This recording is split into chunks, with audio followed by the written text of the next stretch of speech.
Je n'ai jamais dit à ma femme que je suis l'investisseur anonyme détenant pour 10 milliards de dollars d'actions dans l'entreprise de son père.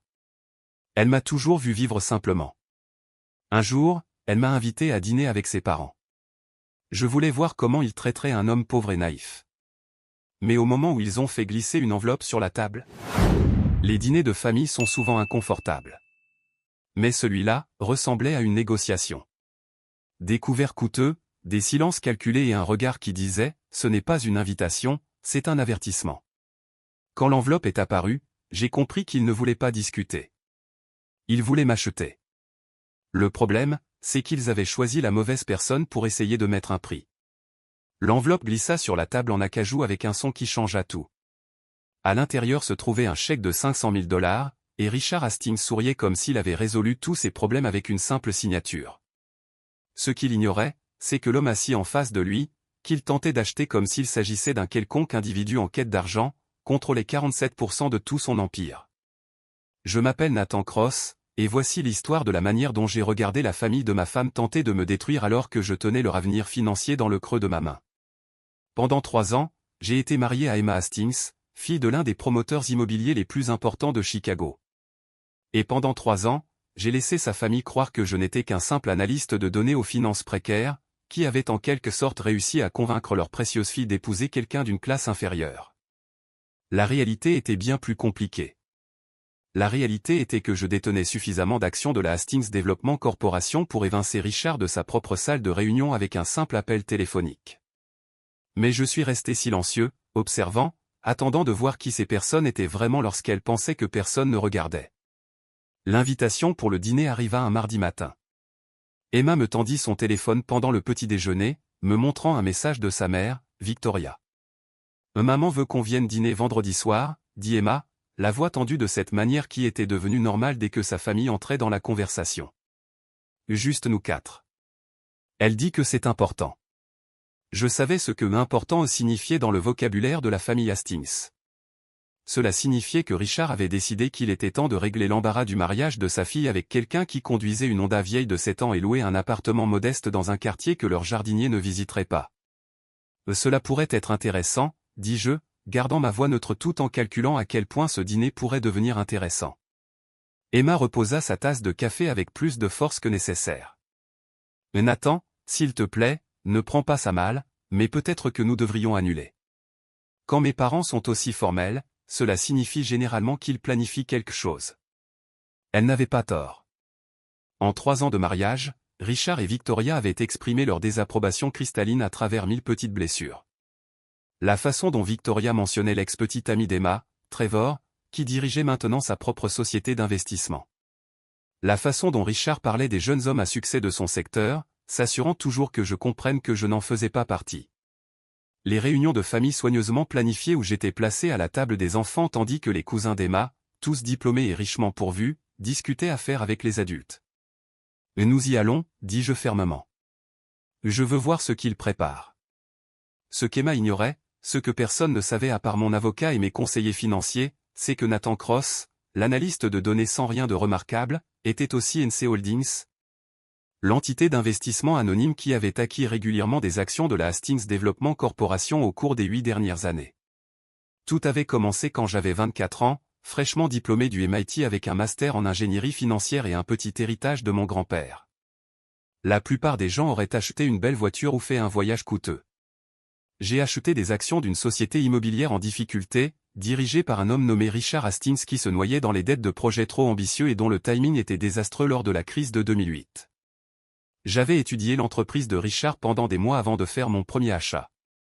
Ses fondamentaux étaient solides, ses propriétés bien situées, mais sa structure capitalistique était un désastre. Il avait désespérément besoin d'argent, et ses investisseurs actuels perdaient foi en lui.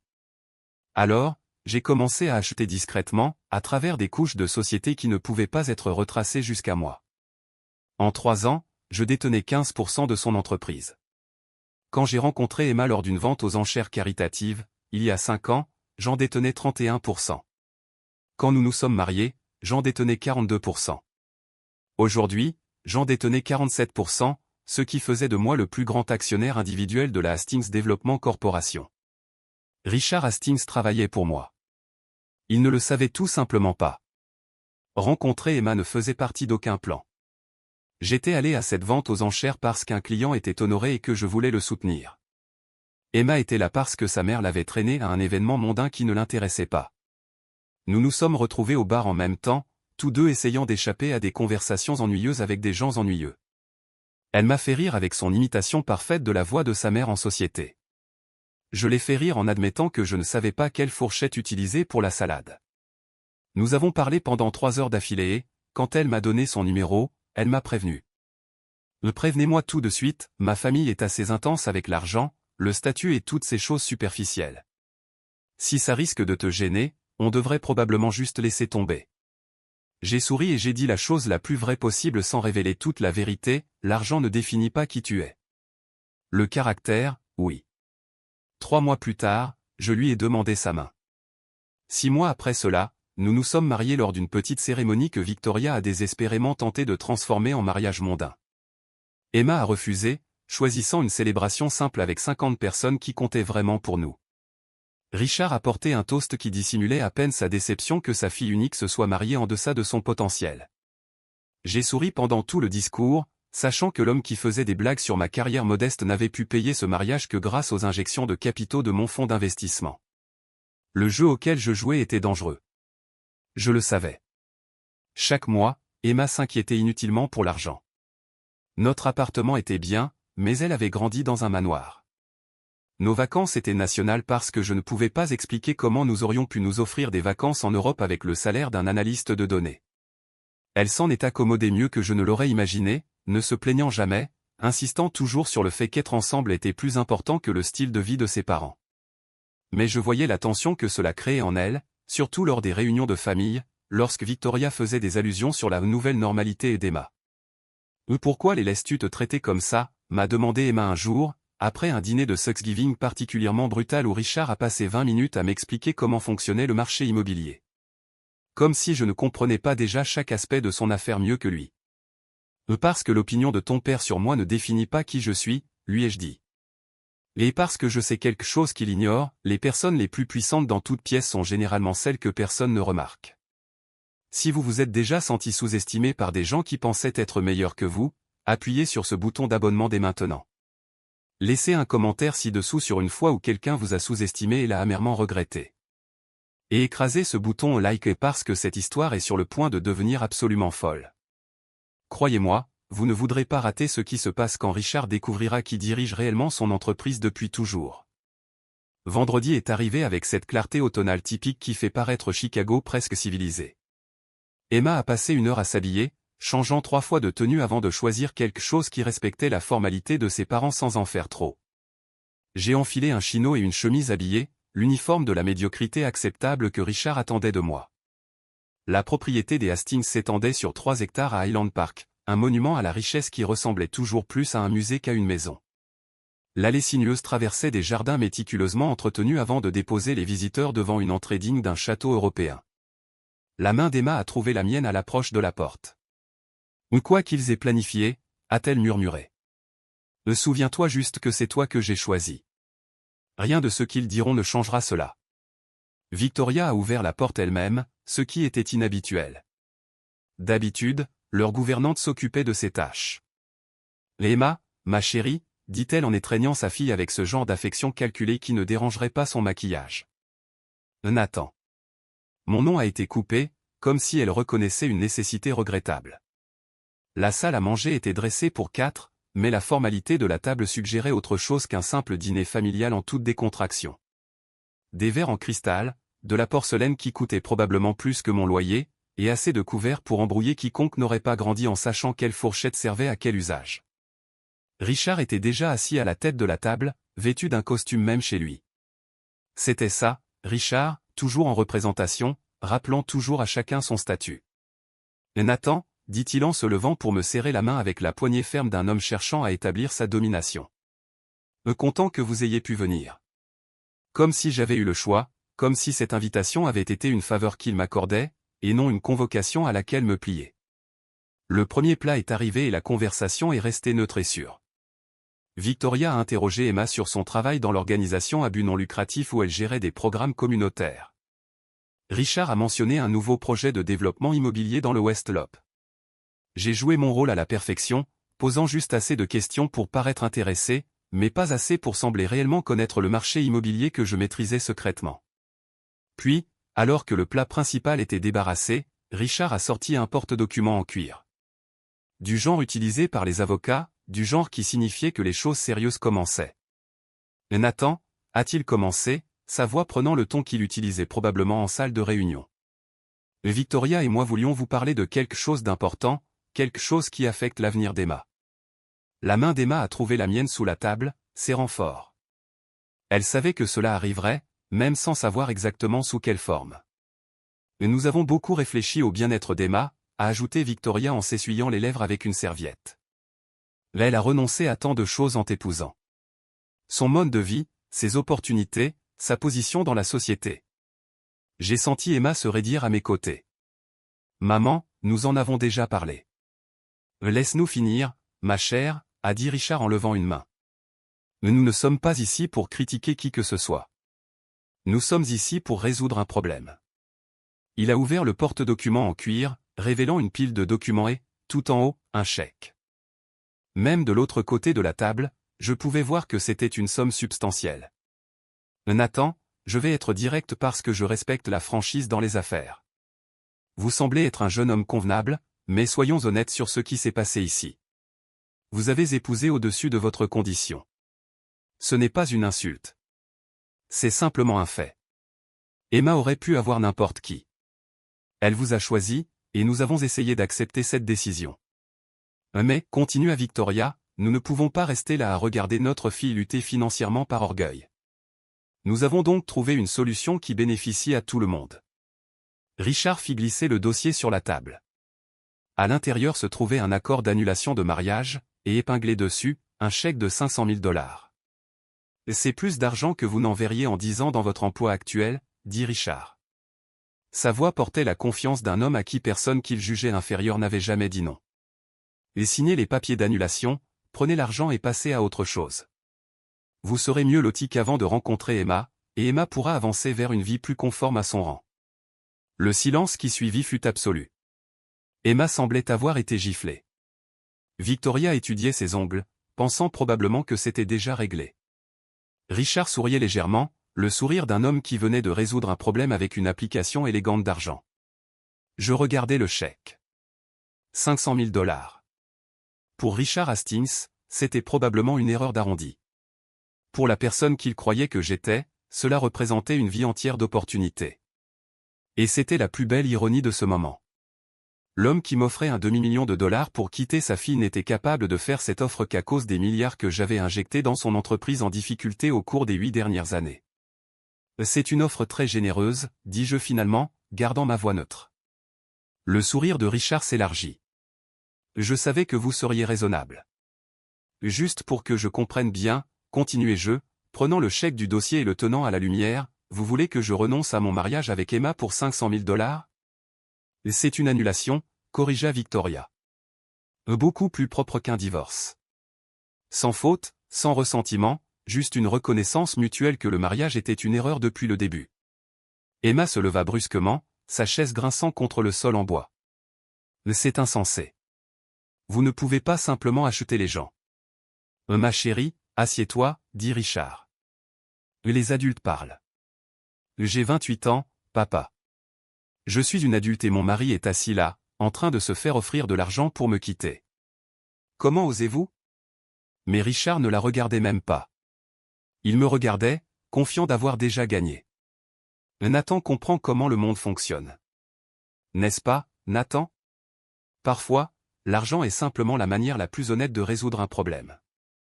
Je posai soigneusement le chèque sur la table, lissant le papier contre la nappe. Puis, je mis la main dans ma poche et sortis mon téléphone.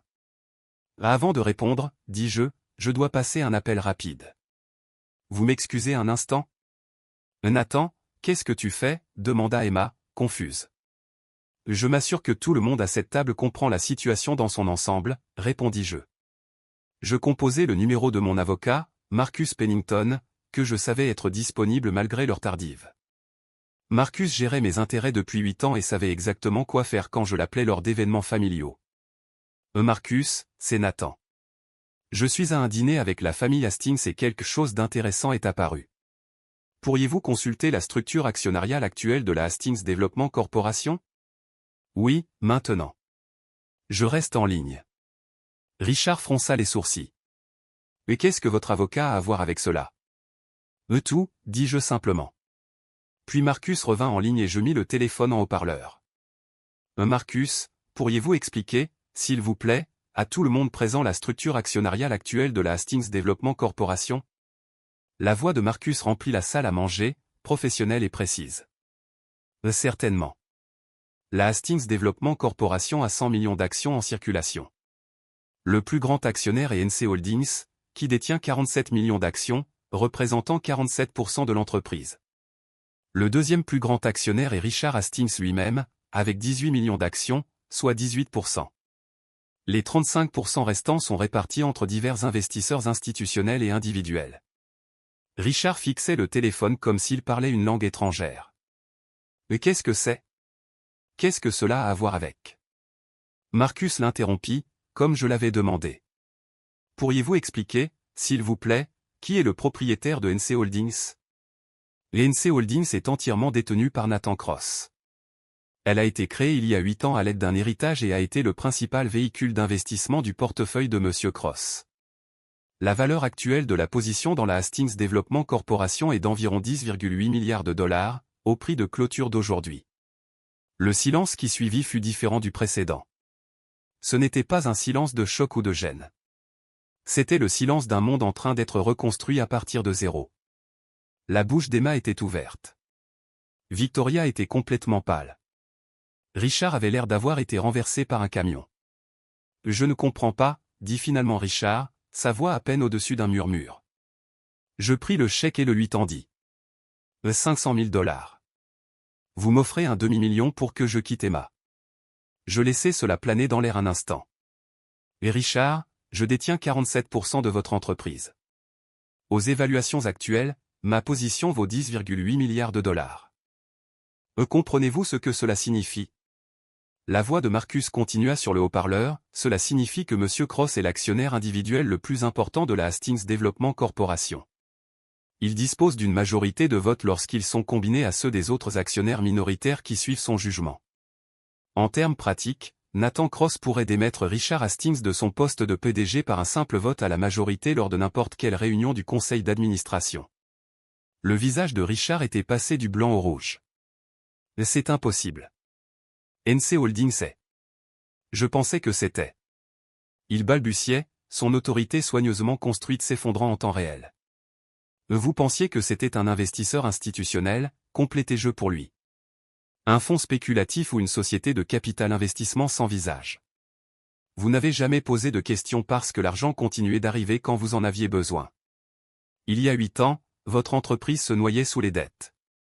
Vous ne pouviez pas obtenir de financement auprès des sources traditionnelles parce que tout le monde savait que vous vous étiez surendetté. Alors, quand un investisseur mystérieux a commencé à racheter vos actions en difficulté et à fournir du capital pour vos projets, vous n'avez pas regardé trop attentivement d'où cela venait. Je me levai, contournant la table jusqu'à me tenir directement en face de Richard. Chaque grand projet que vous avez terminé ces 8 dernières années a été financé avec le capital que j'ai fourni. La tour River North? Mon argent. Le complexe résidentiel de Lakeshore?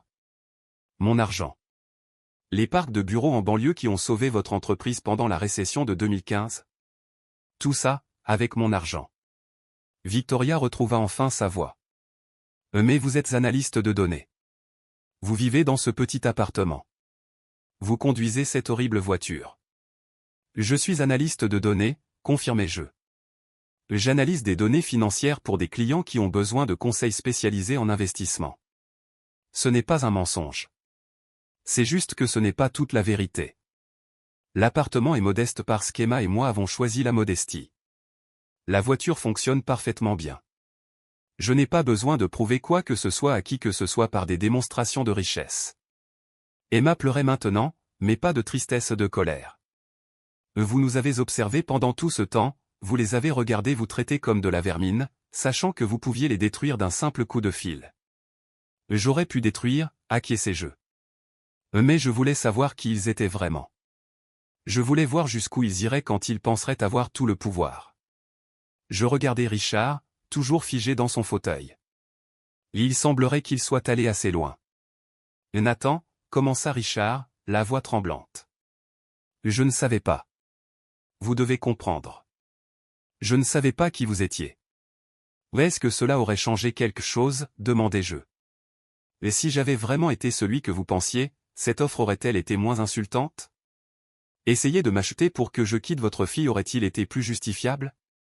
Victoria pleurait aussi maintenant, le mascara coulant sur son visage soigneusement maquillé. Nous essayons seulement de protéger Emma. La protéger? Je ris, mais il n'y avait aucune trace d'humour dans ce rire. Vous essayez de la contrôler. C'est différent. Je pris mon téléphone et ouvris mon application de messagerie. En quelques touches, j'envoyai un message que j'avais rédigé des mois auparavant, attendant juste le bon moment. Je viens d'envoyer un email au conseil d'administration de la Hastings Development Corporation, convoquant une réunion d'urgence lundi matin. L'ordre du jour est simple, un vote sur le maintien du PDG actuel. Richard se leva brusquement. Vous ne pouvez pas faire ça. Le conseil va me soutenir. Ils savent ce que j'ai construit.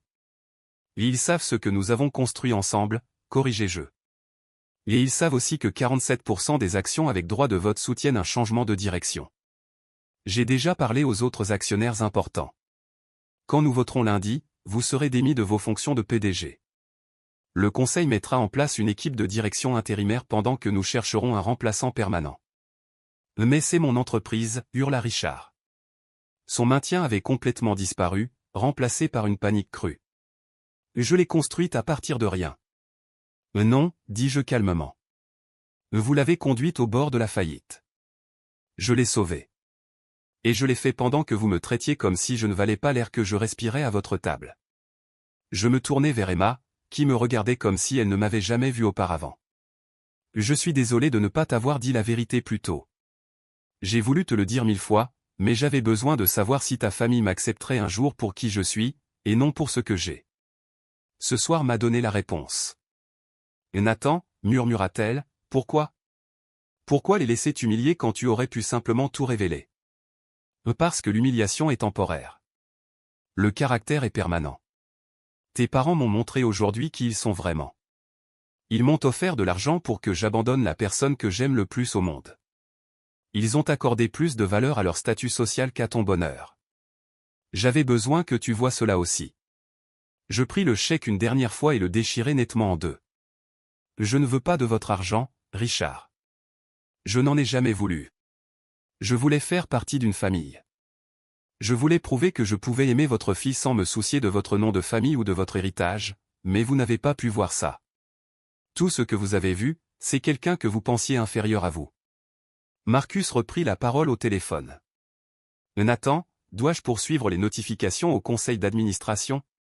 Je regardai Richard, qui s'était effondré sur sa chaise, le visage entre les mains. Je regardais Victoria, qui tenait ses perles comme si elle pouvait la sauver de ce cauchemar.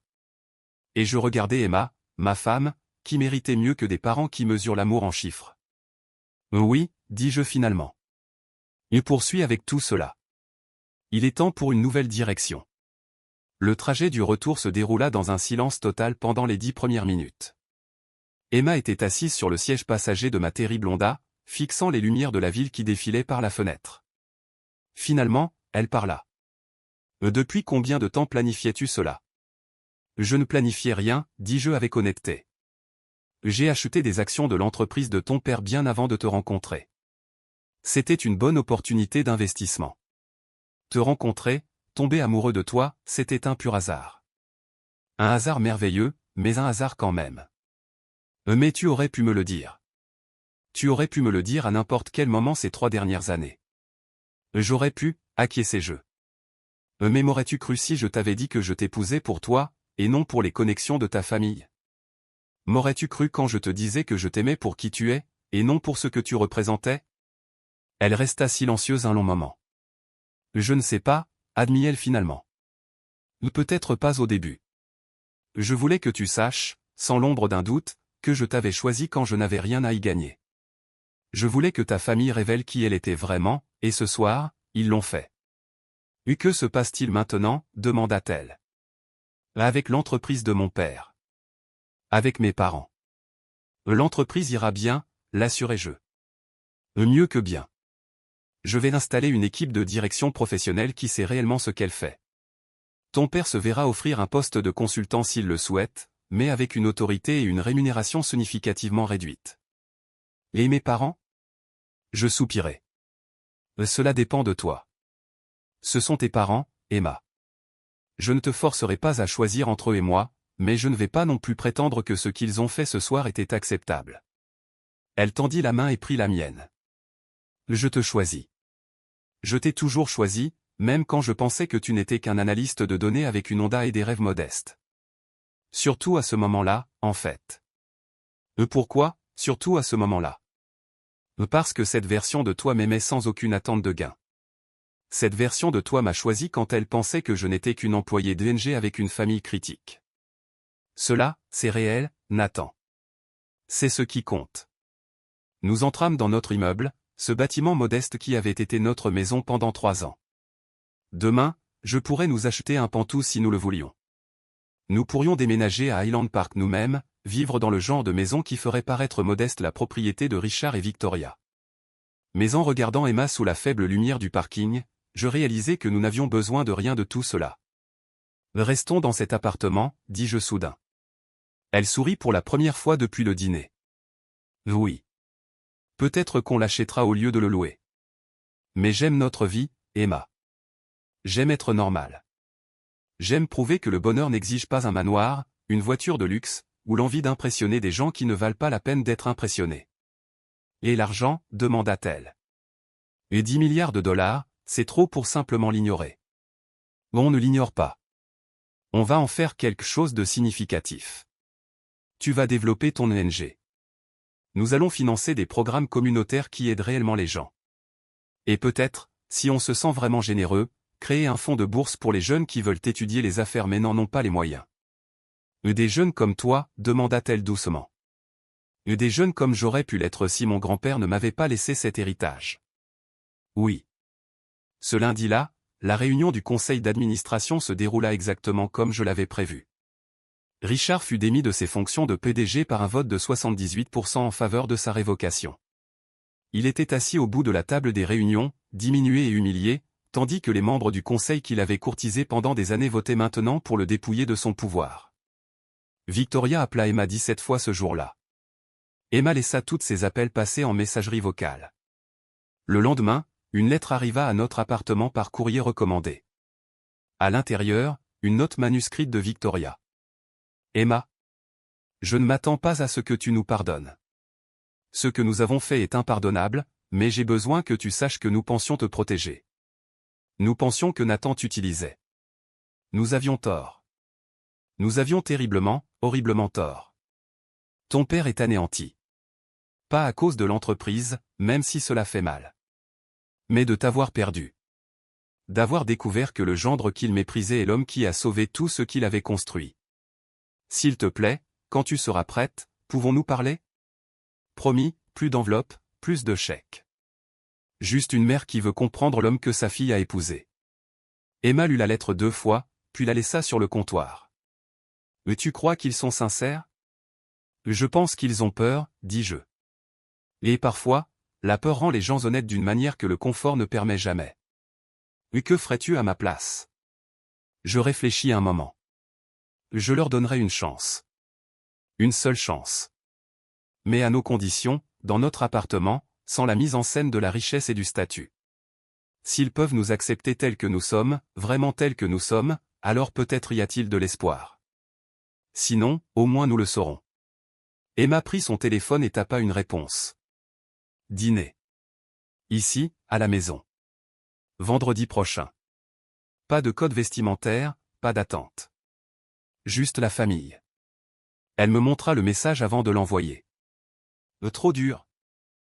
Parfait, dis-je. Ce vendredi-là, Richard et Victoria arrivèrent à notre appartement semblant, d'une certaine manière, plus petit. Richard portait un jean et un pull. Victoria avait des pantalons et un maquillage minimal. Ils avaient laissé leur armure à la maison. Nathan, dit Richard lorsque j'ouvris la porte. Merci de bien vouloir nous recevoir. Nous nous sommes assis autour de notre petite table à manger, mangeant des pâtes qu'Emma elle-même avait préparées. Il n'y avait pas de majordome, pas de verre en cristal, pas de mise en scène. Juste 4 personnes qui essayaient de découvrir si elles pouvaient reconstruire quelque chose de brisé. Je te dois des excuses, dit finalement Richard. Ou plutôt plusieurs, en réalité. Pour chaque dîner où je t'ai fait te sentir insignifiant. Pour chaque commentaire sur ton travail, ta voiture ou tes origines. Pour ce chèque. Il s'arrêta, la voix légèrement tremblante. Pour t'avoir traité comme si tu valais exactement 500 000 $, alors que tu étais l'homme qui a sauvé mon entreprise et qui aime ma fille. J'apprécie cela, dis-je prudemment. Mais les excuses que j'ai vraiment besoin d'entendre sont celles que tu fais à Emma. Car c'est elle que tu as tenté de contrôler. C'est son bonheur que tu as jugé inférieur à ton statut social. Richard se tourna vers sa fille, des larmes aux yeux. Emma, je suis désolé. Désolé de ne pas avoir su voir ce que tu voyais en Nathan. Désolé de t'avoir fait sentir que ton choix n'était pas assez bon. Tu as trouvé un homme qui t'aime pour qui tu es, qui n'avait besoin ni de ton argent, ni de ton nom, ni de rien d'autre que toi. C'est ce que tout père devrait vouloir pour sa fille, et j'ai failli détruire cela à cause de mon orgueil. Victoria tendit la main par-dessus la table et prit celle d'Emma.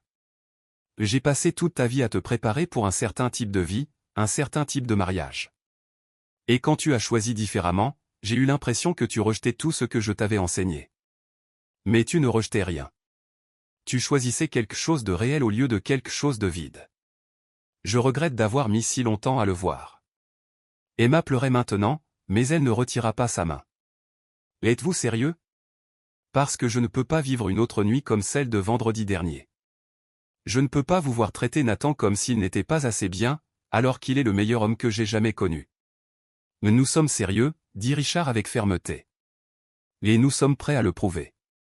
Nathan, j'aimerais t'emmener déjeuner cette semaine, juste nous deux. Je veux en apprendre plus sur ta philosophie des affaires, ta stratégie d'investissement, tout ce que j'aurais dû te demander ces 3 dernières années, au lieu de te mépriser. Je regardai Emma, qui fit un léger signe de tête. L'un déjeuner me semble bien, dis-je. Mais Richard, il faut que tu comprennes une chose. Je n'ai pas acheté des actions de ton entreprise pour te contrôler ou te blesser. Je l'ai fait parce que c'était un bon investissement, et je ne vais pas m'excuser d'être doué dans un domaine que tu ignorais être le mien. Je ne m'attendrai pas à ce que tu t'excuses, répondit-il. J'espère juste que tu m'apprendras comment tu as fait, car apparemment, je dirigeais une entreprise sans comprendre qui la maintenait réellement en vie. 3 mois plus tard, la Hastings Development Corporation annonça une restructuration majeure.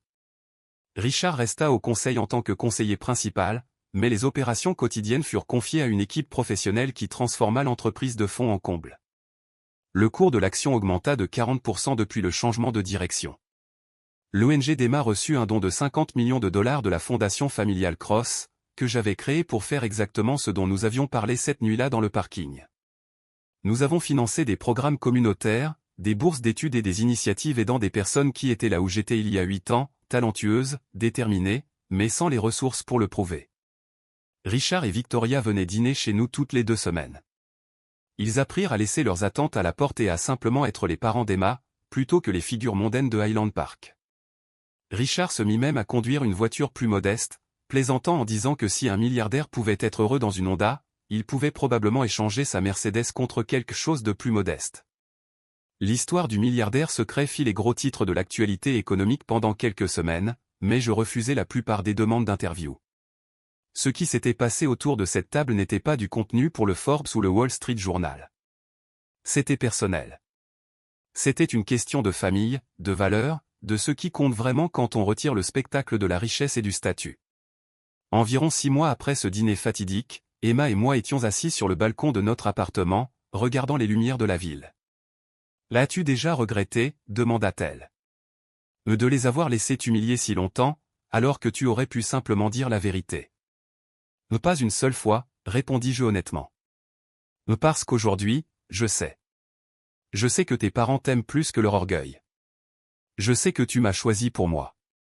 Et je sais que je n'ai besoin de la permission de personne pour être exactement qui je suis. »« Et qui es-tu » demanda-t-elle en souriant. « Je suis Nathan Cross. Je suis analyste de données. Je suis un investisseur milliardaire. Je suis ton mari. Et je suis le gars qui a prouvé que les personnes les plus puissantes dans n'importe quelle pièce sont généralement celles que personne ne remarque. Elle m'embrassa alors, et les lumières de la ville scintillaient en contrebas comme des possibilités que nous n'avions même pas encore imaginées. Quelque part de l'autre côté de la ville, Richard Hastings travaillait probablement tard, réapprenant son entreprise depuis le début, comme l'étudiant qu'il avait toujours eu besoin d'être. Quelque part dans son manoir, Victoria planifiait probablement le prochain dîner chez nous, en veillant à ne pas s'habiller trop formellement. Et ici, dans notre appartement modeste que nous avions délibérément choisi, Emma et moi étions riches des seules façons qui comptaient. Nous avions l'un l'autre. Nous avions la vérité. Et nous avions un avenir bâti sur quelque chose de plus solide que tout ce que l'argent aurait pu acheter. Parce qu'en fin de compte, l'enveloppe n'était pas ce qui avait tout changé. Le chèque de 500 000 $ n'était pas ce qui importait. Ce qui importait, c'était le moment où les gens vous ont montré qui ils étaient vraiment, et ce que vous avez choisi de faire de cette information. J'ai choisi l'amour. J'ai choisi l'honnêteté. Et j'ai choisi de prouver qu'être sous-estimé est parfois le plus grand avantage que l'on puisse avoir. Car quand personne ne s'attend à ce que vous gagnez, la victoire a une saveur encore plus douce. Je m'appelle Nathan Cross. Je suis l'investisseur anonyme qui a sauvé l'entreprise de mon beau-père alors qu'il tentait de me payer pour que je quitte sa fille. Et voici l'histoire de comment j'ai appris que la meilleure vengeance n'est pas la destruction. C'est de bien vivre. C'est de choisir l'intégrité plutôt que la riposte. C'est de construire quelque chose de réel pendant que tout le monde est occupé à construire des illusions. Richard Hastings a tenté de m'acheter pour 500 000 $. Ce qu'il ignorait, c'est que j'avais déjà acheté son respect. Il lui a simplement fallu 3 ans et un dîner dévastateur pour s'en rendre compte. Commentaire Monsieur Reddit. Alors, attendez une minute. Vous voulez me dire que si j'épouse la fille d'un milliardaire arrogante, que je laisse sa famille me mépriser pendant des années, et que je contrôle secrètement l'entreprise familiale, ça finit par un happy end avec des dîners chaleureux et des larmes de rédemption? Incroyable. Moi qui croyais qu'il suffisait de gagner au loto. Prochaine étape, acheter des actions de la belle famille et pratiquer ma patience zen. Prends note, cher Redditor.